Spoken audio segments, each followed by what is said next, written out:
Morning. One sec.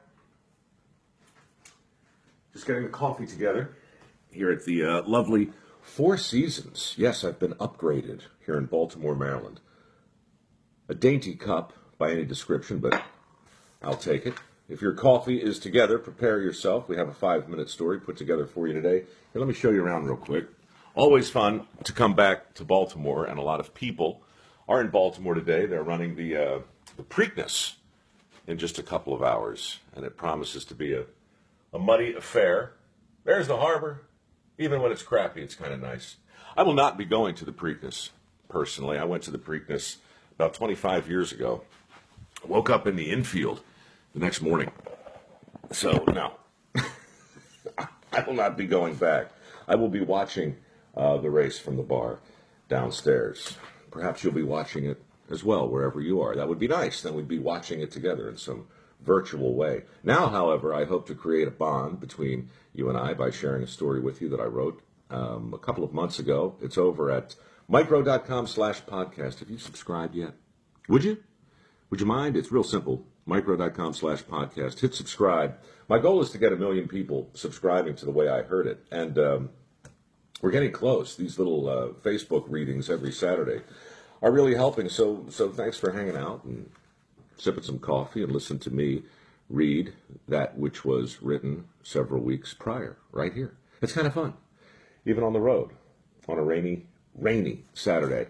This story is called Be Right Back, Hon, or as we say in Baltimore, be right back, hon. Just going to go down the road for a little bit, pick up some odds and ends, go to the grocery store, maybe something like that, maybe hit down the ocean. We talk funny in Baltimore. And now that I think about it, there is a link to the Preakness. This is a story about horsepower and travel. And it's 5 minutes long, and it goes a little something like this. Are we ready? Here it is. Bertha was married to a genius, a man who could see the future, a man destined to change the world. Bertha believed this with absolute certainty. The only problem was, nobody else did. Like so many other great inventors, Bertha's husband was a terrible businessman. Financial success had eluded him, and now, as her family struggled to make ends meet, Bertha could see him slipping further and further into depression and self-doubt. Something had to be done, so Bertha decided to take matters into her own hands. It was time to go see Mother. She woke the kids before dawn and gathered supplies for their journey. She left a note for her husband telling him not to worry. Then she and her sons hit the road.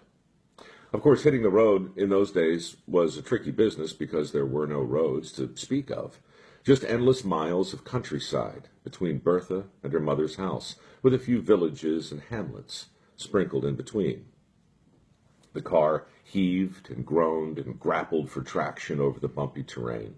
Hills were a challenge, so her 2 teenage boys did a lot of pushing as Bertha steered through the ruts left by horse-drawn wagons.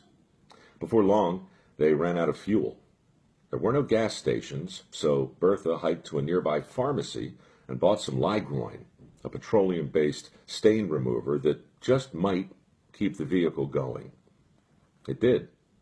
Several hours later, the car once again ground to a halt. This time, the problem was a clog in the fuel line.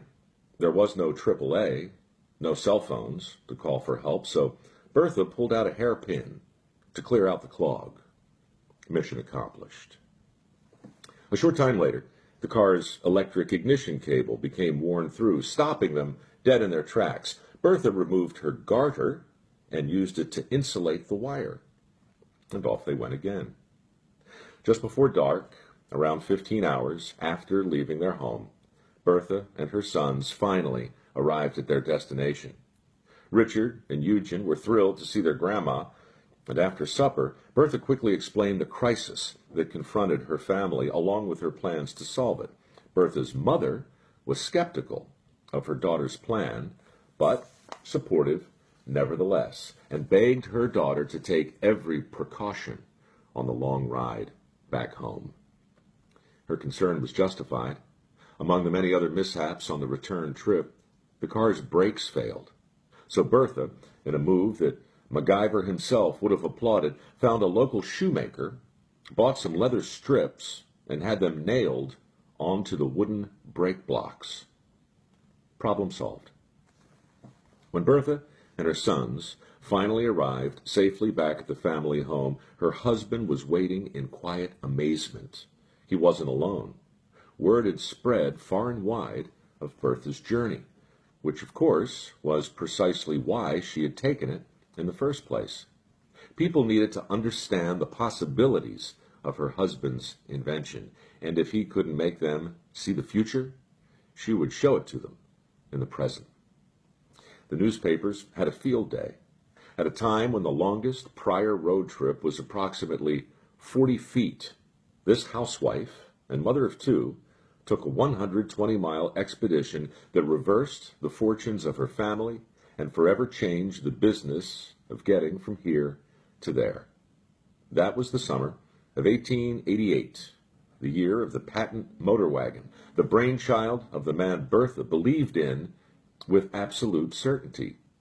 His name, you'll remember, because he invented the first horseless carriage powered by an internal combustion engine.